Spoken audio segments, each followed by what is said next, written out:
My name is Hannah Sabah. I'm the Community Engagement Manager for the MENA region and part of Africa. And I see a few actually new faces today, which is really nice. I will ask to Christine Saegesser. Christine is our director for the chapters and special interest groups. Christine, please, the floor is yours. Thank you, Hannah. I don't want to take a lot of time, but it's good to see some of the known faces and to discover some new people on the call. So welcome to this regional call for the Middle East region, MENA region. It's a pleasure to be here with you today. And we do have, as Hannah already mentioned, some special guests. We do have Flavio Wagner here on the call, who is the chair of the Chapters Advisory Council Steering Committee. He will introduce himself and tell you what he's going to talk about. But we do have a Chapters Advisory Council, and we really want to make sure that you are all familiar with what the council is all about and how to best engage. Flavio, I'm not sure. Is Heba here? Sorry if I missed Heba. Heba Said from Egypt chapter is also on the Chapters Advisory Council Steering Committee, and I think she's planning to join, so maybe she's joining a little bit later. But I will, I think Hannah is, do you want me to hand over directly to Flavio, or is there anything in between? No, please, go ahead. Okay, Flavio, I let you introduce yourself and take it from there. Thank you, Christine. Thank you, Hannah. It's a pleasure to be here with you. Thank you for having me. Hannah, you can share your screen with the presentation. So the idea is that we talk a little bit about the Chapters Advisory Council. Yeah, I don't know how much are you aware about this council, which is an important structure in the Internet society, and this meant to allow the chapters to get together and to discuss issues of interest to all chapters and then convey messages to the staff and to the Board of Trustees. So, and in order for us to talk a little bit about the council and explain how it works and which is its role, we talked of a more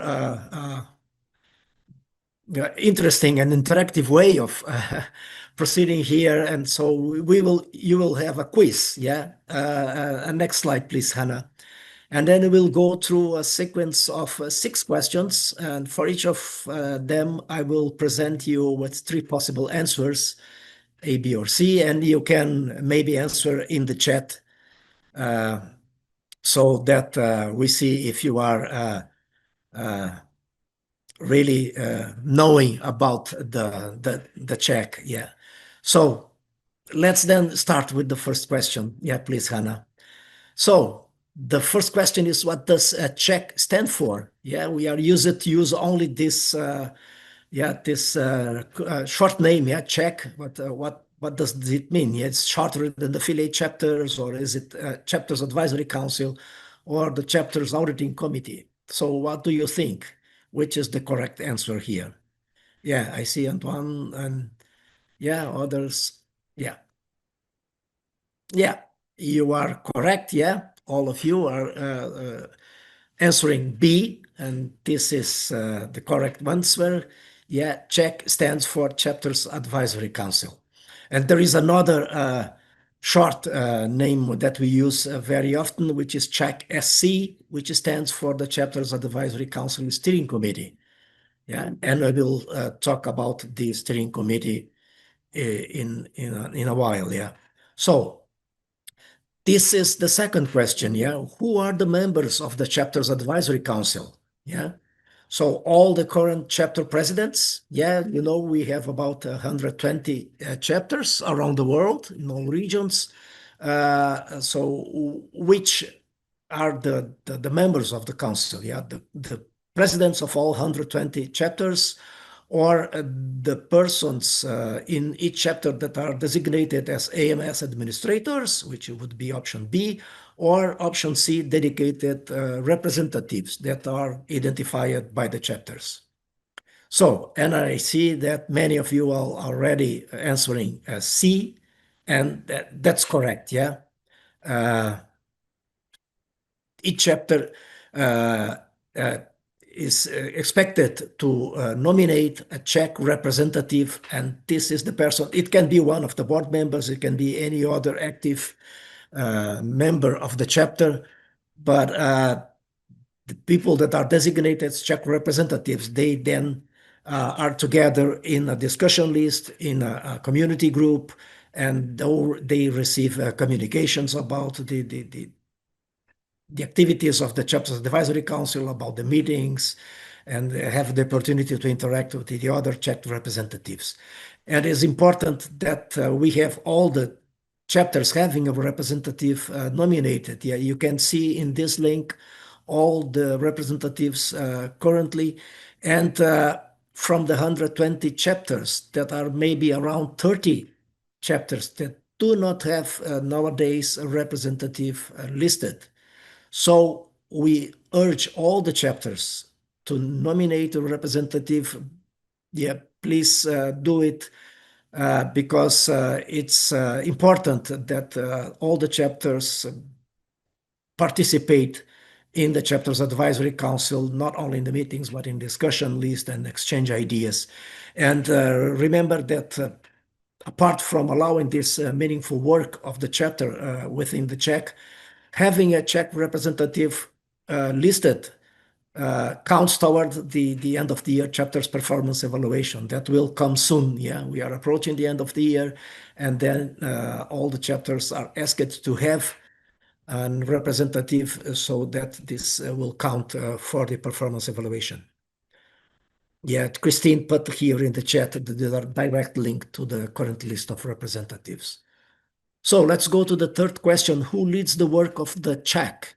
Yeah, it's option A, the 9-member ChAC steering committee. Is option B, the ChAC steering committee chair, or all the chapters collectively. Yeah, through the community group, through the discussion list. So who leads the work of the ChAC? Which is the correct answer? What do you think? Yeah. Yeah, I see. Yeah, many of you already responding the correct option, which is A.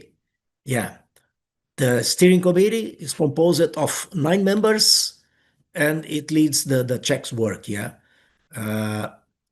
this committee is elected annually, and in this month, September, by 22 of September, we will start the new election process for electing the 9 members of the steering committee for next year. And it's you will receive information. The representatives will receive information. So if the other chapter, the board officers want to engage in this process, please contact the representatives of your chapter, because it will be this person that will receive all the information about the elections. And the Internet Society is organized around 6 different regions, such as the MENA region, and the election is implemented in such a way that for each of the 6 regions, at least 1 representative will be elected to the steering committee, and then the other 3 additional most voted candidates. So that among the 9 members of the steering committee, will have at least 1 representative from each region. We currently have Heba Sayed from Egypt as representative from the MENA region, and she is also the vice chair of the steering committee, and she was already vice chair in the previous year. So let's go to the next question. Who is the current chair? Is Vud Surf, the pioneer from the internet? Option B, it's me, Flavio. Or option C, Sally Mantworth, which is also the CEO and president of Internet Society. So, which is the correct answer? Yeah. Yeah. Correct. The correct option is B. I am the current chair of the steering committee. I have been elected by my peers, by the 9 members of the steering committee. We decided together that I would be elected as the new chair. I am also the president of the Brazilian chapter. And you can see the link there shows to you all the 9 current members of the steering committee. So let's move to the 5th question, which is the main purpose of the Chapters Advisory Council. So promote local activities in the various chapters to strengthen the internet, work with Internet Society staff and the board to provide advice and recommendation on topics that concern the global chapter community, or option C, celebrate the great work done by the chapters all around the world. And I see many of you already responding. Correct answer is really B. Yeah, the main role of the Chapters Advisory Council is to work closely with Internet Society staff. Yeah, we have here with us Christine, which is the manager for engagement with the chapters, and she works very closely with the ChAC and with the ChAC steering committee. But we also try to build the closest possible connection to the board of trustees, and then provide either formal advice when the ChAC thinks that a formal advice is required, or only, you see, personally interact with the staff and the board trustees to give recommendations and discuss together things. And so you see, bring to the staff and to the trustees the concerns and the suggestions from the global chapter community. Yeah, you can see the ChAC. There was a link there. There is the ChAC charter there explaining exactly which is the role of the ChAC and how it works. Yeah, and then let's move to the final question. Who can suggest topics for discussion to the ChAC? Yeah, only the 9 steering committee members, or only the ChAC steering committee chair, that is myself, or all ChAC representatives. So which is the correct answer? How do you convey suggestions to the ChAC? How does the ChAC know about issues of concern to the chapters, which are suggestions that the chapters have? So what do you think about? Yeah. Correct. Yeah, correct answer is C. Yeah, any ChAC representative can suggest ChAC topics, and this can be done in 2 different ways. There is a shared document. You see the link there, and the ChAC representatives have access to this document and can insert directly into it suggestions of issues or to be discussed by the ChAC, or concerns they have, so that this then be put to the agenda of the ChAC. You see that the ChAC steering committee meets monthly, and the full ChAC with all the ChAC, the 120 ChAC representatives, meets quarterly. So we will have the next meeting in 2 weeks from now, exactly 2 weeks from now, the next full ChAC call. But we have monthly steering committee meetings, and during those meetings, we will get the suggestions from the ChAC representatives, and then put this to the agenda of the ChAC. Yeah, but the other way of giving your suggestions is just direct contact the steering committee members. You have in the MENA region, you have Abba Sayed from Egypt. Just send a note directly to any of us members of the steering committee by email, by WhatsApp, or by any other means of direct contact, and we will be very glad to receive your ideas, your suggestions. So next slide, please. So we arrived at the end of our quiz, and I have a final slide there. So please ensure that your chapter has a ChAC representative listed. this is important so that you can engage in the ChAC discussions and give your suggestions and concerns. Next full ChAC call will take place on the 16th of September, so in 2 weeks from now. In a few days, we will be sharing the agenda of this next full ChAC call with the ChAC representatives. So please be sure that you have contact if you are not yourself the representative of your chapter. Please be sure that you have a close contact to your representative, that you bring your points of interest to this person so that it brings to the ChAC.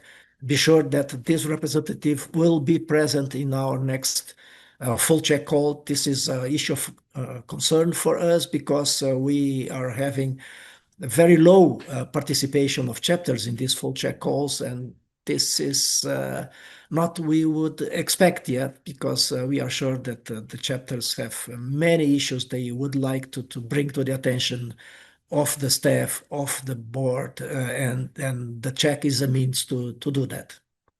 So I thank you very much for your attention. Thank you, Hannah. Thank you, Christine, for the opportunity to be here with you. And well, I'm open to any questions you may have. Thank you, Flavio. Sorry, Christine, go ahead. No, I was Nermine. one referring to a question in the chat. How can they be members? So members of the Chapters Advisory Council, is that what Rehab is asking for? Yeah, maybe, yeah. If you mean members of the either of the steering committee, it's you. Yeah, you have to be Chapters Advisory Council. Yeah. The Chapters Advisory Council, it's all, there is one representative for each chapter, yeah? Yeah, so that if you are interested in participating in the Chapters Advisory Council, you should be nominated as representative of your chapter, yeah? If you are meaning the steering committees, well, if you are a representative, you can be nominated as candidate for the steering committee. So these are the two possibilities there. And if I may add to that, Rehab says, since the Palestine chapter doesn't currently have somebody listed, you can work with the leadership team and use your own internal process to identify a Chapters Advisory Council representative. Once you agreed upon that, you can add that through the community portal as one of the officer roles. This will then automatically update the list that we have on our website. Thank you, Christine. Thank you, Flavio. If you have any more questions, please, you can either put them in the chat, send them to me. We are here to support you. We wanted to start this call with this short quiz about the ChAC because the ChAC plays a very important role. This call is dedicated to chapters. I know there are some members that are not chapter leaders, so this is a bit maybe strange for them to hear us talking about the Chapter Advisory Council, but this is a very important role for the chapters. It's, as we call it, the voice of the chapters within the Internet Society. So please, if you have questions, ask your chapter leaders if you would like to be more engaged. Maybe this presentation will encourage some of you to be more engaged in the leadership of the chapter and in supporting the work of the chapter. Thank you again, Flavio and Christine. Thank you. Most welcome. We will move to the second part of this call. I will hand it to Nermine. Nermine Saadany is our Vice President for the MENA region. Nermine, the floor is yours. Thank you so much, Hannah, and allow me to speak in Arabic. I will speak slowly so that the translation can pick it up for our colleagues as well. مساء الخير جميعا. أنا نرمين السعدني لسه أول مرة بقابلهم. يشرفني طبعا إن أنا أكون معاكم النهاردة، وأنا نائب رئيس الإنترنت سوسايتي للمنطقة العربية. النهاردة الحقيقة السيشن بتاعتنا is very interesting لأنها هتتكلم على التحديات المتعلقة بالبنية التحتية للإنترنت في المنطقة اللي تخصنا، يعني المنطقة العربية، وده موضوع الحقيقة هيظل موضوع حيوي جدا ومهم للغاية في منطقتنا، مع كل حتى التقدم اللي احنا بنشهده، إلا إن لا يزال التحديات اللي احنا بنواجهها في البنية التحتية مهمة جدا. هدفنا ان احنا collectively يعني نتناقش مع بعض ونتحاور ونشوف ايه هي التحديات الإقليمية اللي احنا بنواجهها اللي تخص الانفراستراكشر المتعلقة بالإنترنت. الحوار مش هيكون من طرف واحد، الحوار هيكون حوار إن شاء الله بناء ومتفاعل من كل الأطراف، علشان نقدر إن إحنا نستكشف إيه هي التحديات وإيه هي بالتالي الحلول اللي ممكن تكون مطروحة يعني أو مقبولة. وبالتالي الحوار النهاردة بيعتبر أو التحديات اللي إحنا بنواجهها هي في حد ذاتها هي كمان فرصة لينا إن إحنا نطور من نفسنا أكتر ونحقق نجاحات أكبر على الأرض على الواقع بالنسبة للمنطقة العربية والإنترنت فيها. التحديات اللي بنواجهها بالحقيقة متنوعة، يمكن بعضها تتعلق بالتكلفة الباهظة في بعض الأحيان. الافوردابيلتي إذا ايشو طبعا لا يزال مهم جدا فيما يخص تكلفة الإنترنت وقدرة الأفراد والأشخاص على إن هم يوصلوا للإنترنت بيسر من المنظور المادي يعني. كمان في جابس في البنية التحتية نفسها، يعني في ديجيتال جاب أو فجوة رقمية ما بين حتى الدول العربية وبعضها البعض. في منطقتنا ممكن نلاقي بعض الدول متقدمة، بعض الدول لا تزال بتصارع علشان خاطر تلحق بالركب العالمي فيما يخص الإنترنت وتطورها. فالجاب ما هياش حتى ما بين الدولة الواحدة، بل كمان ما بين الدول وبعضها، وما بين طبعا الأوربن والرورال ارياز اللي ممكن تكون في بعض الأحيان محرومة تماما من الخدمات أو ما فيهاش إنترنت بالشكل الكافي اللي كما يجب أن يكون عليه الوضع يعني. عندنا كمان حقيقة بعض التحديات المتعلقة بالتنظيم أو بالإجراءات التنظيمية والقوانين والتشريعات والسياسات اللي ممكن إنها تتواجد واللي ممكن إنها تحد شوية وتعيق من المنافسة والاستثمار. وعندنا الديجيتال جاب والهوية الرقمية برضو ممكن تكون شوية بتمثل بعض من الإشكاليات اللي احنا النهاردة إن شاء الله هنلمسها في نقاشنا. وزي ما قلت لحضراتكم هي صحيح فيها التحديات تبدو وكأنها كبيرة قوي، بس هي الحقيقة كمان بتمثل لنا فرصة إن احنا نتقدم للأمام أكتر من خلال التعلم، ومن خلال إن احنا نتبادل التجارب الناجحة ما بيننا وما بين بعض، وكمان ما بيننا وما بين العالم من حولنا يعني. ف... فعندنا قصص نجاح كتيرة هنتشاركها معاكم، وهنسمعها كمان منكم خاصة فيما يخص نقاط التبادل المتعلقة بالإنترنت أو الاي اكس بيز، ويكون في مساحة كمان للحوار إن شاء الله البناء زي ما قلت لحضراتكم. مش عايزة أخد من وقت حضراتكم كتير، بس دي نبذة كده عن الحوار اللي احنا إن شاء الله هنشهده بعد قليل. و let me introduce our colleague and friend Jadel Cham, a network engineer and cybersecurity enthusiast with extensive knowledge in designing, deploying, and securing networks, passionate about driving positive change in the telecommunications sector. Jad is currently serving as a senior public policy technical advisor at the RIPE NCC, the regional internet registry serving Europe, Central Asia, and the Middle East. جاد the floor is yours، وهنبتدي مع جاد الحوار إن شاء الله. شكرا. Thank you. Can you hear me okay? All right. So thank you everybody for having me today. I'm really happy to join this call. I think it's my first time. I've been in touch with the ISOC chapter ever since I was, at university back in Lebanon, and I always wanted to do more in that space. So being able to be part of this panel in my capacity is really something that I was looking forward to. My name is Jad Al-Sham. I've been living and working in the region for the last almost 35 years. Well, This is where I lived and grew up all of my life, but I've been working in the region for around 20 years, give and take. Even when I tried to go outside of the region, I ended up always coming back here in one way or format. I'm originally from Lebanon, so please feel free to ask your questions in Arabic, French, whatever language you feel like. But if it's okay with you, I will be talking in English.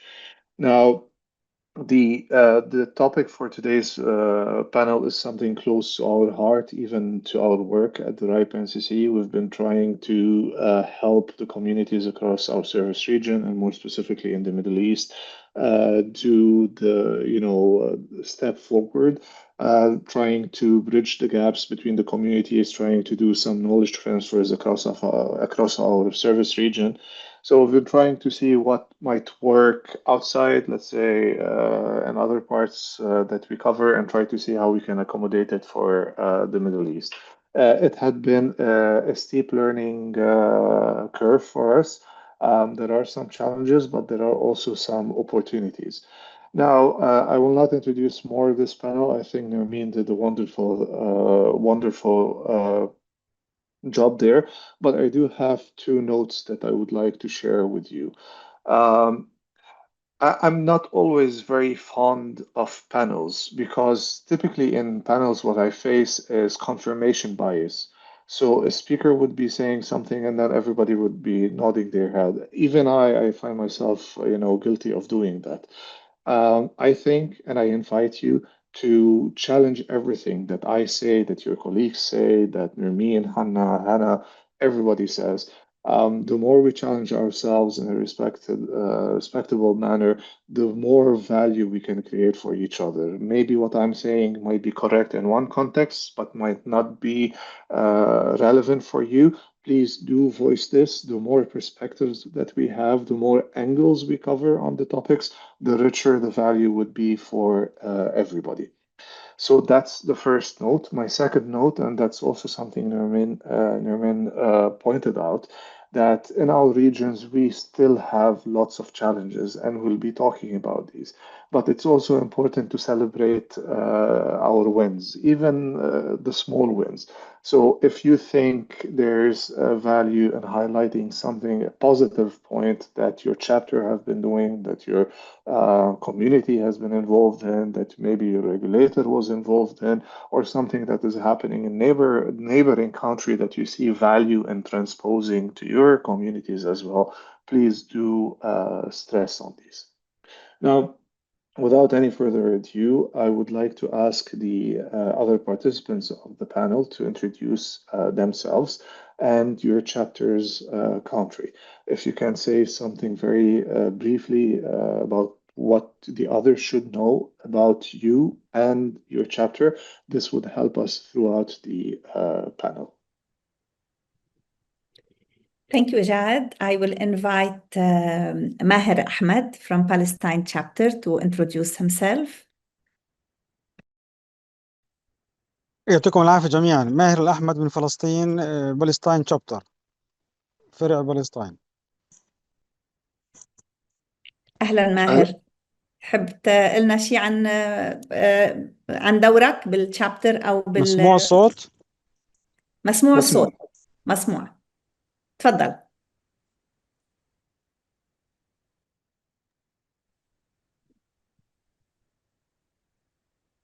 Okay, we will move to the next panel. يعطيكم العافية. فصل فينا أهلا ماهر. الإنترنت. ماهر نحن عم نسمعك، تفضل. ماهر عم تسمعنا؟ Baethge, we can circle back to Maher. Yes. Let's move to ChAC. مسموع؟ ماهر نحن عم نسمعك. أنت عم تسمعنا؟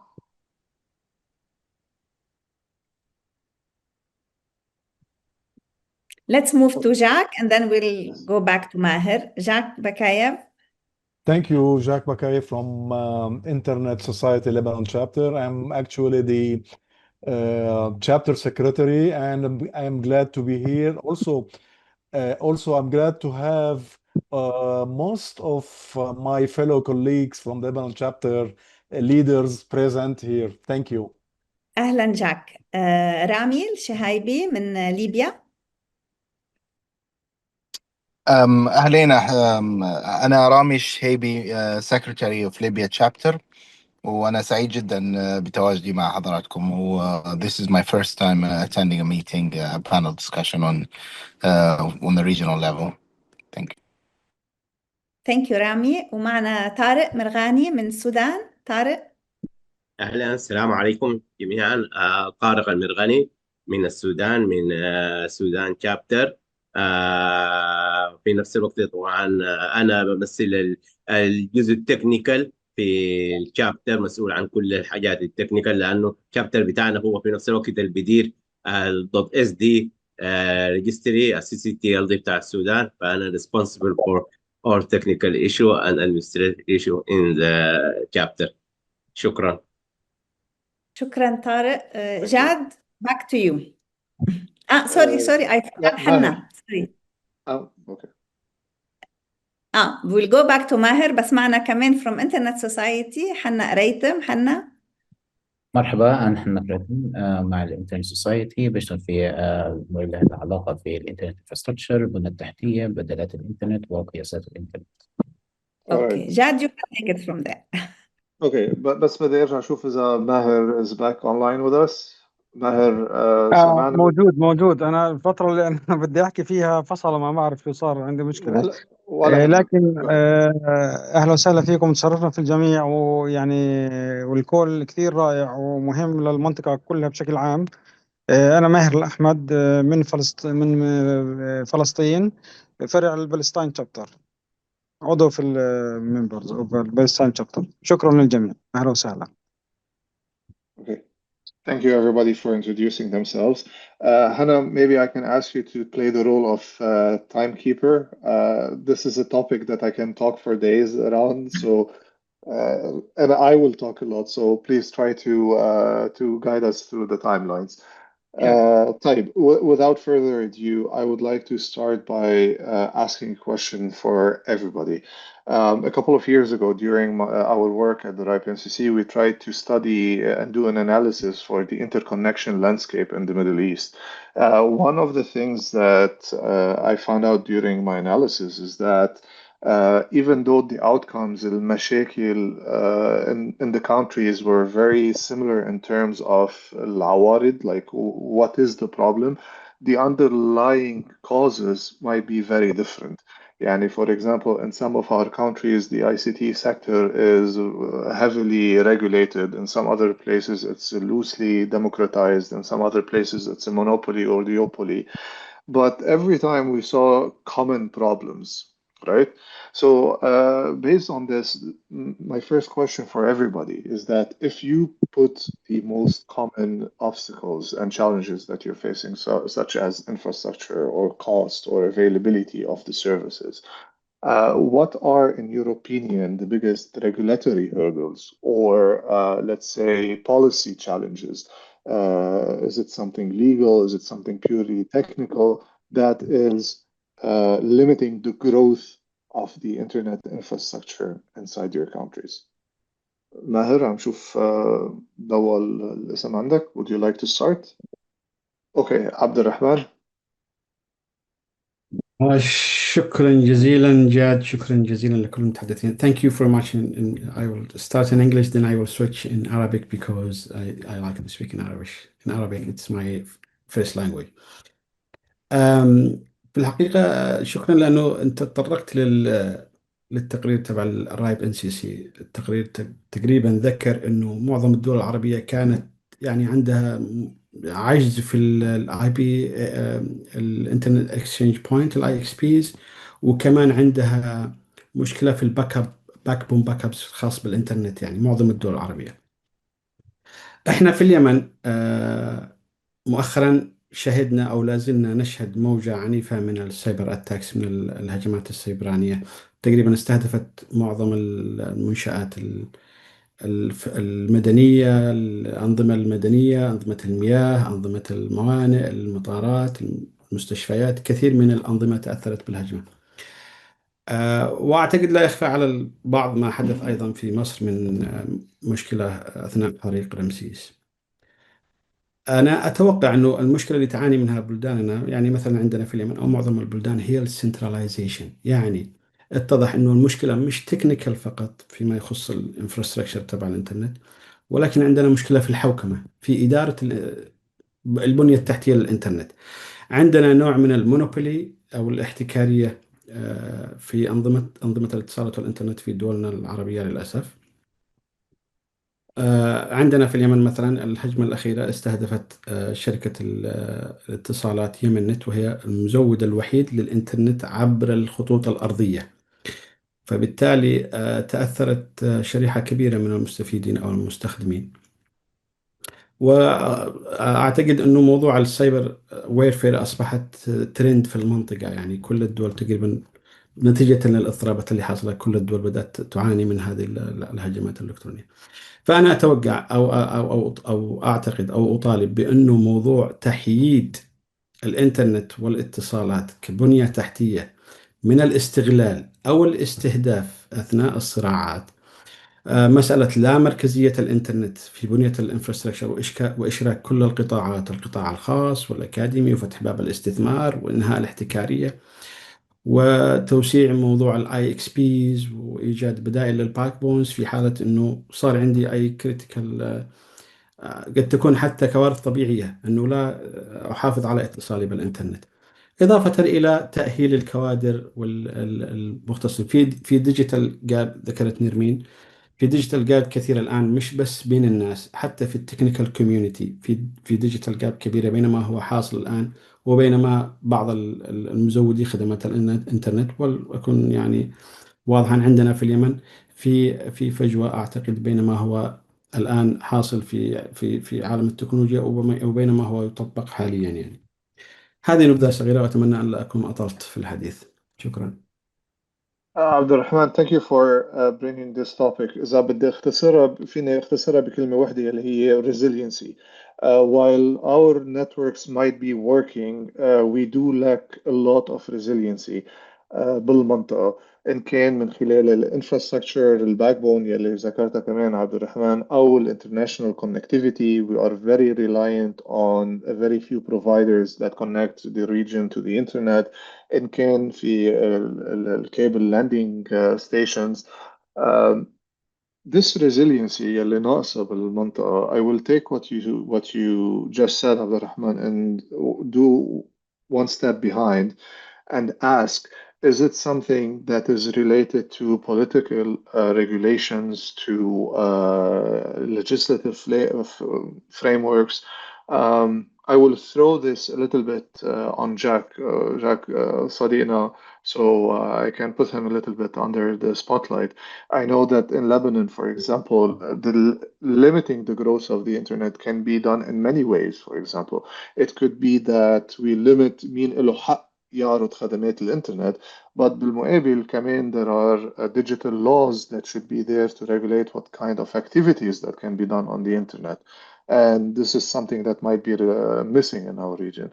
So, Jacques, إذا ممكن بس تقولنا a little bit more, what do you think within the area that your chapter is involved in? What are the biggest regulatory hurdles?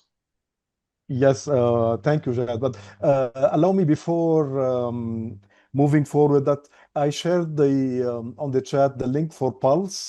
So I think everybody is aware of this. So you can check Pulse to have an idea about the internet in your country for those who are not aware of this. In fact, the regulatory issue was and still the major obstacle or challenge to advance the internet in Lebanon. And we've been discussing that since ages. In brief, there is three titles, let's say. First is privatization, going out from the monopole of the government, because in Lebanon, the government is the sole internet provider by law. So that here there is a lot of work on going through to privatize some kind of privatization. Although we have a law for privatization, and our colleague, the president of the chapter, Sharbil, who's among us here today also, is working with the governmental bodies on those issues. So first issue is the privatization. The second thing is to re-establish the TRA, the Telecom Regulatory Authority, where and this is in process. Actually, we had all those frameworks since, let's say, 10 or 15 years, but nothing was implemented. I think now with the new government, with the new president, we have back a momentum to revive all of things. Hopefully, we can move forward and we converge with the multi-stakeholder model that which is I think everybody in internet society likes it. Thank you. Thank you, Jacques. Thank you. I would like to move also to other chapters. إذا ممكن تشاركوا your experience in that space. My name is طارق. اسمي طارق بكير مرغني من السودان شابتر. أنا أحب هتكلم باللغة الإنجليزية. أحب أتكلم عن بعض الريجوليشن وبعض البوليسيز بتصدر من الريجوليتر في بلدنا مثلا بتأثر على الجروث اوف ذا انترنت. عارفين طبعا انه كثير من بعض الريجوليشن اللي بتصدر هدفها في الاصل حمايه الشركات الاتصالات، حمايه الاتصالات في البلد. ففي السودان مثل دول كثيره في المنطقه، في الدول العربيه، في مونوبولي اكيد لشركات الاتصالات. يعني ما مفتوح الامر لكل الشركات. في مونوبولي خاص بالجيت واي، في مونوبولي خاص بالانترنت، كل شركات بتاخذ لايسنس عشان تشتغل في مجال معين. فالريجوليتر عندنا بيحاول يحمي protect those companies by regulations by policies. الريجوليشن دي مرات بتاثر في كثير من الاحيان على الجروث بتاع الانترنت. especially لما نتكلم عن restrictive content regulation. مثلا الريجوليشن الخاصه بالفلترنج بالبلوكينج. I'm not talking about regulation or blocking or filtering about for pornographic websites, for example, such because those type of regulation are very welcome from parents. They want to protect their children, and it's affect the growth of the internet by a way like if internet is a safe place. لو كان الانترنت مكان آمن كان the parents will allow more time for their children to access the internet freely. But they limited the access of the internet because internet is not a safe place for children. So regulation of this type will help to grow the use of the internet. Regulation to protect the children. But also I'm talking about regulation for unblocking for services like voice over IP, like OTTs, like services, websites, social website. Those regulations will affect the use of the internet because most of the use of the internet from normal users are really just access to chat with their families, with their relatives outside of Sudan, inside of Sudan. And they are using the internet as a communication. If the government regulate or restrict or limited that type of communication, it will affect the use of the internet, the growth of the internet. It will not be useful for normal user, normal citizen in Sudan. But we know that telecom companies need to protect their benefits. Regulators protect those companies. So we have to reach something not to affect the companies, and at the same time allow more the internet for the normal user.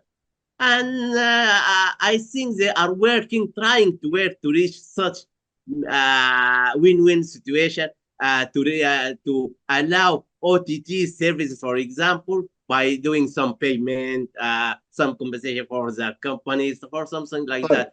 I think this is the regulation which really affected the internet, especially in Sudan. Tarek, thank you for sharing this.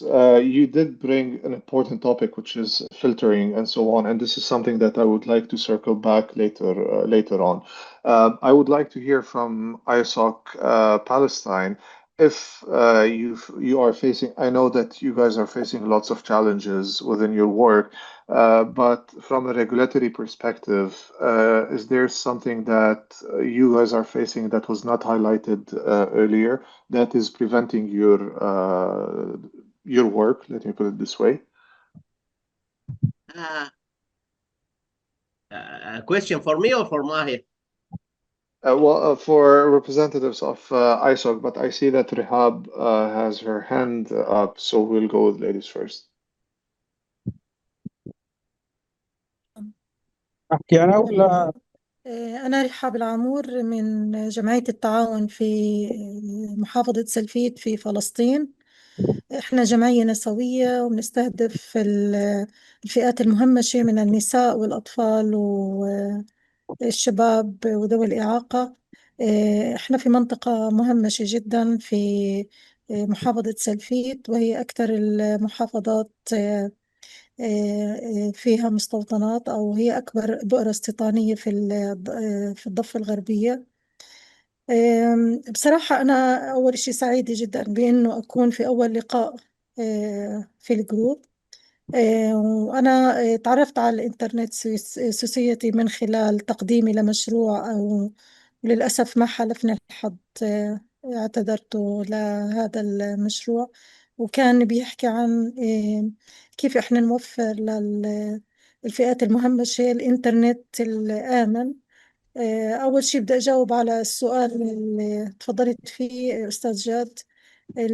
إحنا في المنطقة، لأنه إحنا في عنا شبكتين للاتصالات اللي هم بوفروا الإنترنت.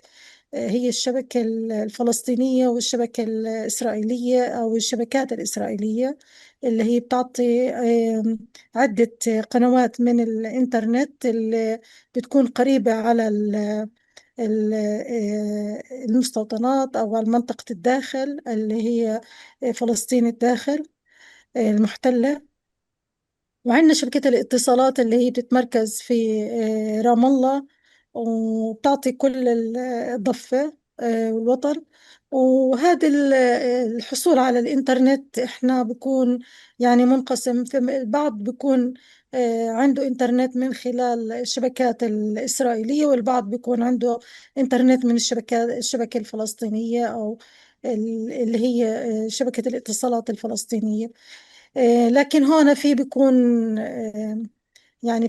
استغلال للمواطن من خلال الإنترنت في رفع التكلفة، في اللي هي الاشتراكات اللي بتكون تلقائية بتيجي على اللي هو نعم. الاشتراك للمواطن، فبتكون ممكن بتزيد من التكلفة، وهذا بيكون عبء على المواطن.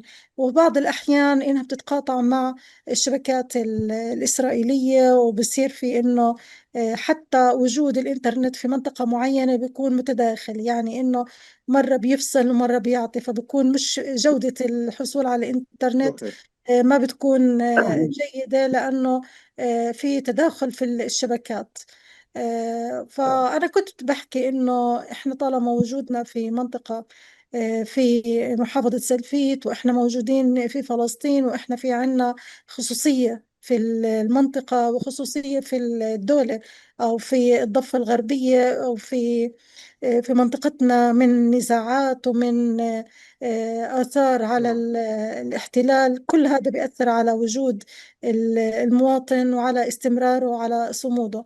فبعض القرى المهمشة، مثلا المنطقة اللي احنا موجودين فيها تتداخل، لأنه في عنا محاطة بالمستوطنات.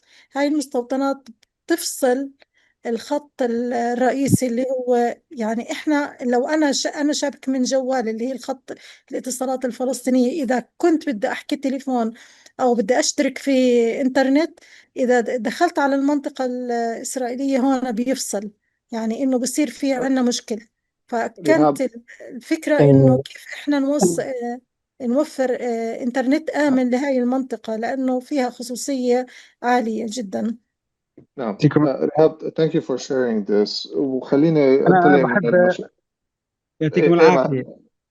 ما تفضل. بعرف، انا بحب بدي ادخل على الموضوع كونها الاخت رهاب برضه حكت عن المنطقه.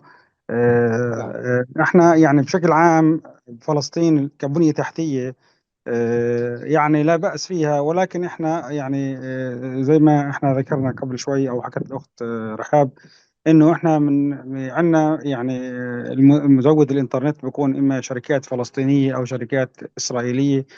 ولكن احنا التحديات الكبيره اللي بتواجهنا هون بفلسطين اللي هي احنا طبيعه المناطق اللي احنا مقسمه. يعني خلينا نحكي المراكز المدن بتكون ايه، تقسيم الجغرافي فلسطين عندنا A و B و C.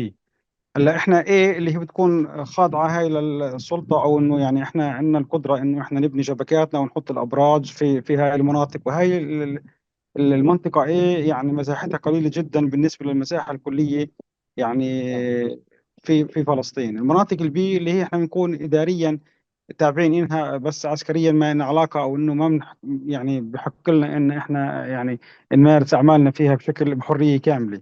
مناطق السي اللي إحنا ما لنا سيطرة عليها، اللي هي بتكون عادة يعني بين المحافظات وبين المدن والمناطق الجبال، وحتى يعني والمناطق القريبة من المستوطنات أو المناطق هاي.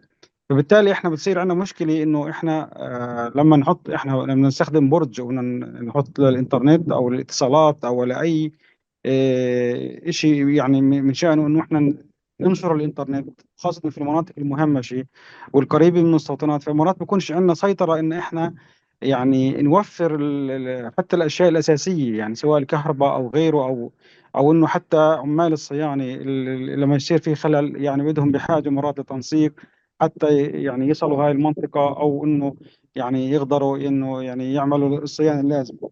فهاي يعني من ضمن التحديات برضو اللي بنواجهها إحنا في فلسطين، اللي هي بتتعلق في البنية التحتية. واضح حبيت واضح. أشير لها يعني فهاي النقطة. Thank you, Rahab and Maher, for bringing these. Unfortunately, a lot of the issues that were raised are stuff that we don't have, you don't have control over, للأسف. خلينا ننطلق من كل شيء نذكر، كل المشاكل اللي انذكرت، إن كان regulation، إن كان ال technical side، إن كان ال monopolies، إن كان the lack of digital catalyzation and so on. خلينا ننتقل على a little bit more positive.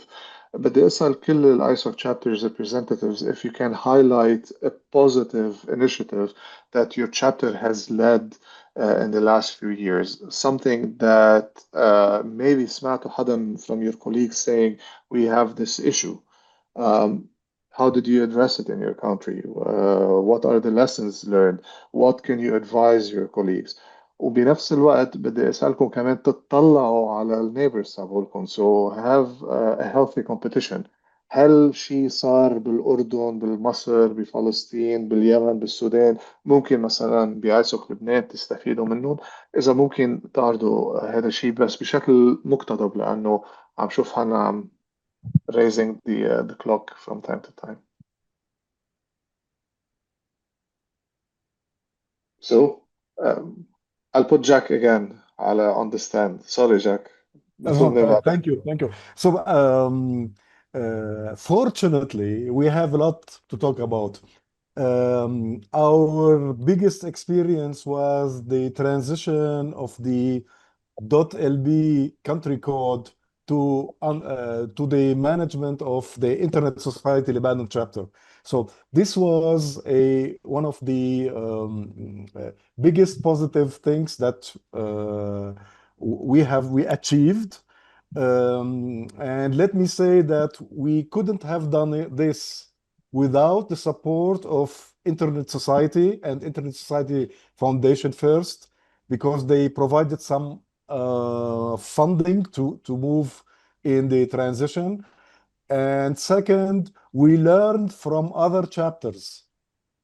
Okay, so because other chapters also are running country codes, for example, Sudan and Armenia, and so we had some, let's say, webinars or online meetings with them, and they told us, talked about their own experience and how, and we learned a lot from them. Also, we collaborated with the Sudan chapter, for example, to provide DNSSEC training and DNS training. This is so. What I say, I would like to say that in success for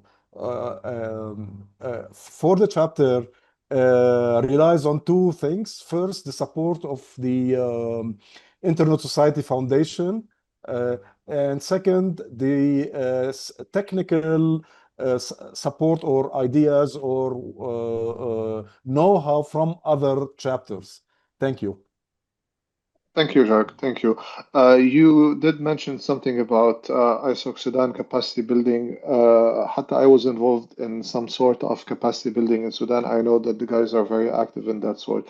So I'm going to ask the Sudan chapter, what was the initiative that you guys led and you saw it came back with a positive feedback? You helped the community over there. What were the lessons learned, and maybe others can on this call can benefit from it? Bismillah. Of course, you know about the situation in Sudan, conflict, the current ongoing conflict in Khartoum. It affects us very much. We have a tower building in Khartoum in which we have our server room there. We have all the DNS and servers for .sd registry. We also have a data center at the ground level of the same building. It's for governmental website, for all government website. And that building has been affected by the war and the conflict very much. So, and you know that Sudan is managing as a .sd registry. So it was a very big problem for us to restore .sd and keep it working fine. It was one of the very difficult cases, and by the help of PCH and Kuka and others, we managed to keep it working and transfer it outside Sudan, in a server outside Sudan, and keep it working. And that helped the services, other services, our government website, other things to ongoing provide services for the customer or for the user in Sudan.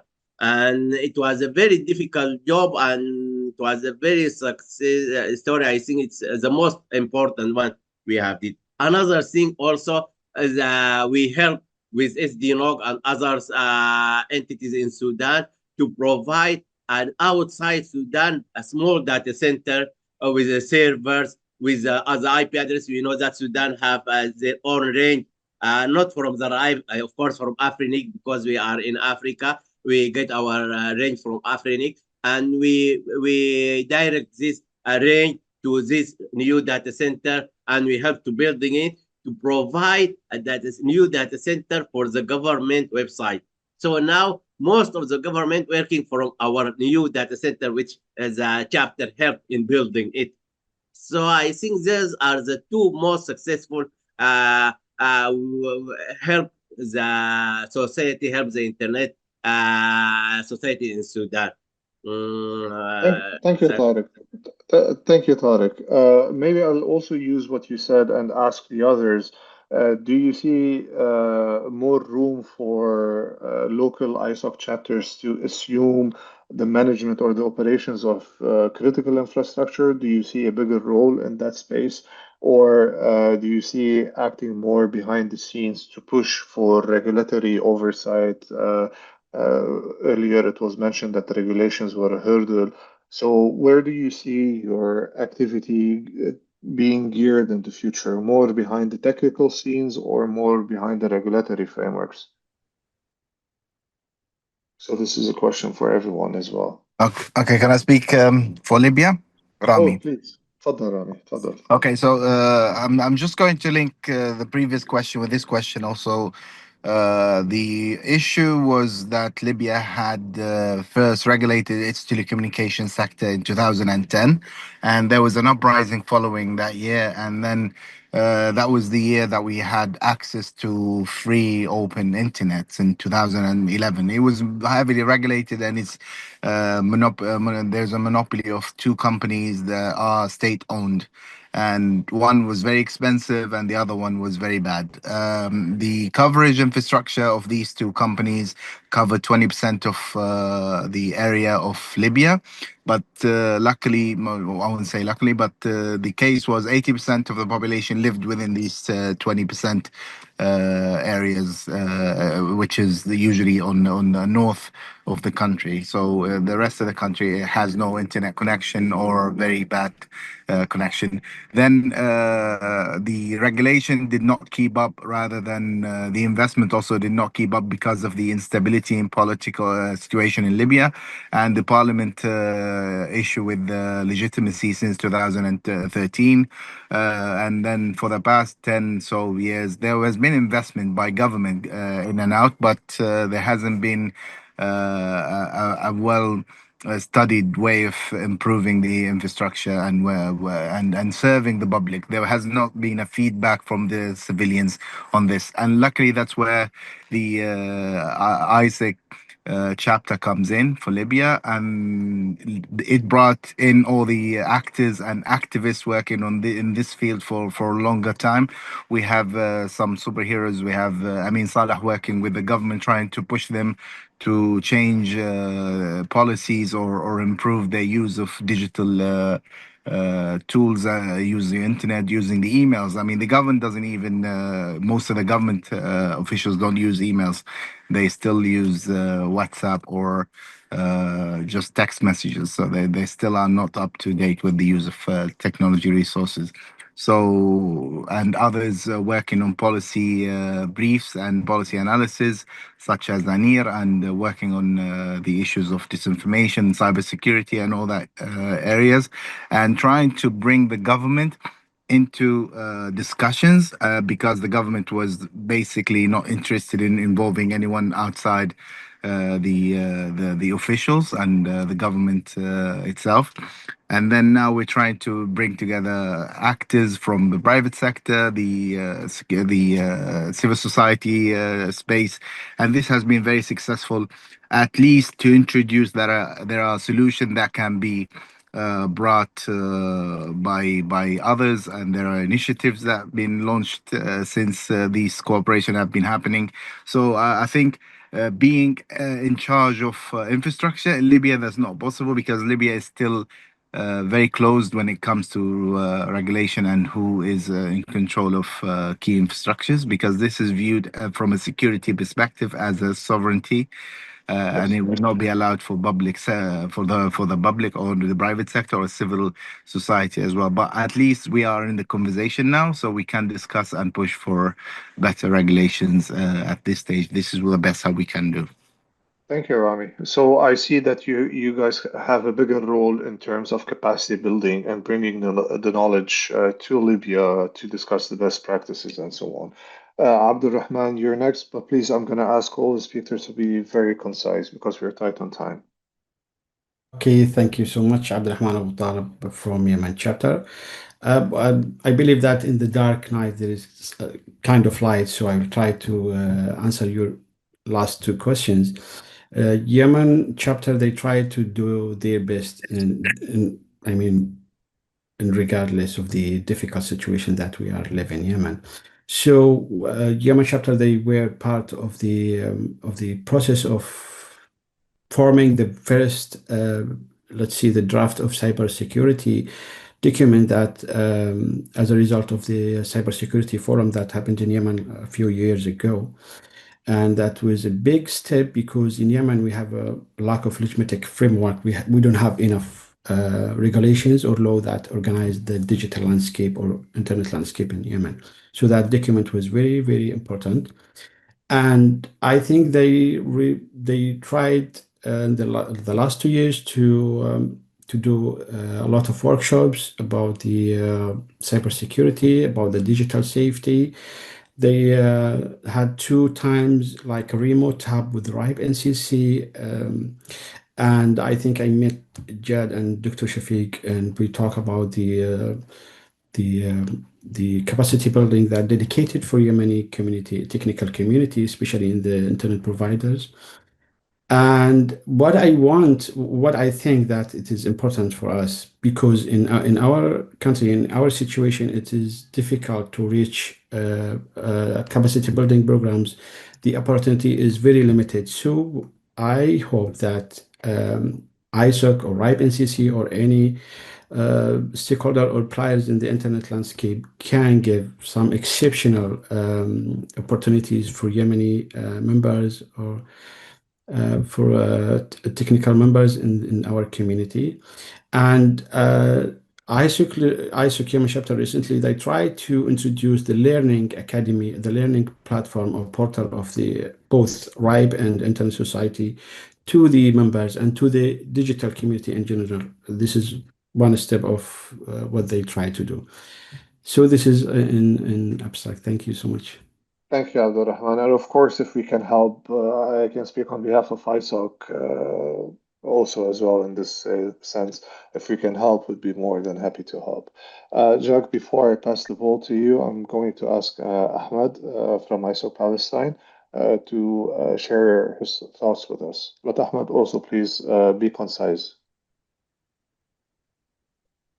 You're muted, Ahmad. We can't hear you. أحمد السادة من فلسطين تشابتر. حابب أذكر إنه حاليا حقيقة دور الشابتر يمكن يكون محدود جدا في موضوع تنظيم الاتصالات، السبب إنه تم بعد خلينا نقول سنوات طويلة من المطالبة بتنظيم أو إنشاء هيئة تنظيم الاتصالات، قطاع الاتصالات في فلسطين. بالرغم أنه كان أحد مطالب هذا التشابتر أن تكون هاي الهيئة، ولكن حاليا أنشئت بقرار مجلس الوزراء. وقد يكون من الجيد أنه ما يكون أيضا ممثلين فيها، أساس يكون بصفة زي مراقب، وإذا في أي شيء إحنا أيضا يكون لنا الستيتمنت في هذا الموضوع. وهذا ما اللي حبيت أقوله بس على موضوع هيئة تنظيم الاتصالات في فلسطين. Thank you, Ahmed. Thank you. Jacques, very briefly, because I want to pass the ball to Hanno. Okay, sure. So I'll summarize it in one sentence. So address pain points, okay, whatever the pain points are in governance or in technical or whatever. So address pain points in a multi-stakeholder model. So we don't want to do things only ourselves. We don't want to do execute things in collaboration with all the other stakeholders in the country, and address pain points. So you have a problem in governance, will addresses. For example, now we are pushing, we're supporting IX in Lebanon. I don't know if you have time to talk about that later, and I'll keep it there. Thank you, Jacques. You brought up an important topic. Before we continue and start to wrap up, I want to invite Hannah Crichton to give his insights. You're from inside the house, but also you're very knowledgeable in the region. So I would like to hear your thoughts on what is happening in the region and what are the win points that we can build on to go in the future. شكرا جاد وجميع المشاركين في هذا البانل. أنا لن أطيل عليكم. شاركت النقاط الأساسية لكيف يرى بلس المشاكل الموجودة في دولنا العربية، خاصة الدول الموجودة معنا على البانل اليوم. لكن بدل ما أشاركها بأرقام شاركتها بطريقة سردية. روابط موجودة في الشات. أتمنى إنه إذا ممكن تشوفوه، إذا عندكم أي تغذية راجعة عنها إحنا بنحب نسمعها. لكن المشاكل الأساسية اللي اللي نراها هي كجزء أولي هو الاعتماد الكبير على الترانزيت الدولي في مقابل اعتماد قليل جدا على حركة البيانات التي يتم تبادلها داخليا. فهذا بيؤدي إلى في أغلب الدول المشاركة معنا المحتوى المحلي محدود، ويعني هذا يؤدي إلى زيادة في تكلفة الوصول إلى المحتوى وبطء الوصول إلى المحتوى. مشاكل أساسية في البنية التحتية عادة هي غير كافية. هناك احتكار شبه كامل لشركات كما في اليمن وسوريا وحتى السودان بالنسبة للوصول إلى الإنترنت العالمي. هناك مشاكل تتعلق بالفجوة الرقمية ما بين المستخدمين وخاصة في ما بين المناطق الخبرية والريفية. هناك مشاكل تتعلق بالصراعات والحروب ونتيجتها على البنية التحتية. ففي سوريا نرى أن البنية التحتية بشكل يعني تم التدمير بشكل كبير. في السودان كذلك، وأيضا في فلسطين هناك تدمير ممنهج للبنية التحتية. هذه النقاط الأساسية. وبتمنى على الشابترز إنه يحاولوا يوجهوا حركتهم ونشاطاتهم لمجابهة هاي المشاكل والمخاطر. شكرا. ثانك يو حنا. لفت نظري شغله وقت كنا عم نحكي بوث عن المشاكل وعن النجاحات اللي تحققت هون وهونيك، هو انه the spectrum of the experience is very wide. So we have seen chapters being involved in running technical infrastructure and كان repatriation تبع top level domains, or having the technical services up and running in some sort of data centers. We heard chapters talking about empowering, doing digital literacy campaigns, capacity building. We heard about chapters advising the governments on certain regulations and so on. And if I'm highlighting this, is that the reason behind that is that فينا نستفيد كلنا من بعضنا. طبعا there are مشاكل موجودة بلبنان يمكن that they have been addressed بالسودان أو العكس صحيح. In this context, allow me to give an advice to increase as much as possible the dialogue between these different chapters. There are some avenues. One of them is MENOG. Usually ISOC is always our partner with the Middle East Network Operator Group. This year is going to happen in Dubai in November. I invite you to try to register and attend, because this is a place where not only you will have access to workshops. So Hanna, مثل ما I mentioned earlier, if ISOC can give a workshop this year, it would be great as well. But also it would be an opportunity where you can seek help, but also provide help. So نحن عندنا بلبنان مثل بيقولوا الإيد الوحدة ما بتزقف. إذا كلنا, if everybody here is together, what I can bring to the table in terms of technical, and then what ChAC can bring to the table in terms of regulatory, or what Hanna can bring or Ahmad can bring, etc. Together we can, create a certain momentum. Now, Hannah, I don't know how much time we still have before closing remarks. Do we have time for questions? Well, we just went 2 minutes over time, but we can stay on the call for another 10 minutes if there are questions from the floor, if you don't mind, if you have the time for it. So I think 10 minutes is okay from my side. The challenges are there, right?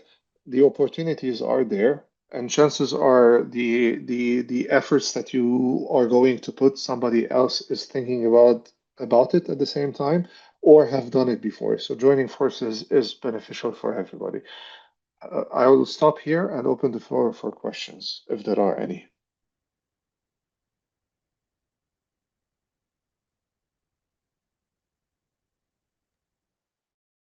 I don't see any hands. In that case, and I would like to thank you all first. Thank you, Jad, for joining us on this call. It's a very, very interesting topic and very important. I know one call is not enough. So يعني بدها نقاشات طويلة كتير وفي حرقة بالكلام اللي عم بينقال من كل الريجن. نحن بنعرف هذا الشيء، مشان هيك نحن بنحاول نشتغل سوا لنقدر نشوف قد ايه فينا نتعاون نقدم الافضل.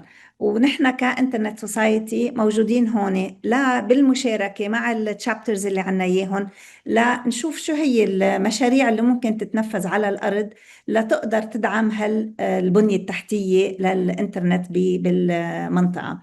أنا هلأ رح أحط بالشات لينكس لنحن في عنا حتى فاندينج ممكن يتقدم لندعم مشاريع تكون لها علاقة بالبنية التحتية. في عنا Sustainable Peering Infrastructure Funding Program بعده مفتوح للسنة، وفي Sustainable Technical Communities Grants. ما بعرف إذا حنا عنده أي شيء يساعد التشابترز بكيف فيهم يستفيدوا من هالجرانتس مع مشاريع معينة مع انترنت سوسايتي ليقدروا يتقدموا عليها.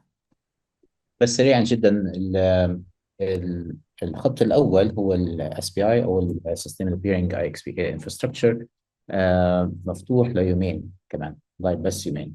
فإذا حدا مهتم يقدم ممكن يقدم سريعا جدا. وإحنا في معنا على المكالمة في بعض من المستفيدين من هذه الجراند، مثلا تشابتر لبنان، هم مستفيدين حاليا، فبيقدروا يحكوا لكم أكثر عن تجربتهم مبسوطين أو لا. لكن في معكم يومين إذا بتحبوا تقدموا عليها. شكرا حنا. يعني وعلى كل حال إذا كان مش لهيدي السنة ممكن فيما بعد يعني، بس دايما لما بيكون في مشروع يعني صلب وممكن يتنفذ، نحن كمان موجودين لندعم هالمشاريع. نحن تخطينا الوقت، بدي ارجع اشكركم. انا حطيت لينك اذا فيكم بليز تعطونا فيدباك لنقدر نحسن بهالكولز تبعولنا. كان في عنا شوية input reminders لكم إياهم، مش مشكلة. I can share them by email. ونرمين شكرا كتير، كريستين شكرا، وأكيد الشكر الأكبر لجاد وللتشابترز اللي كانوا معنا على الكل. شكرا كتير، وإن شاء الله بنلتقى بلقاءات تانية قريبا. باي باي. شكرا. شكرا جزيلا. مع السلامة. شكرا، السلام عليكم. شكرا جزيلا، شكرا.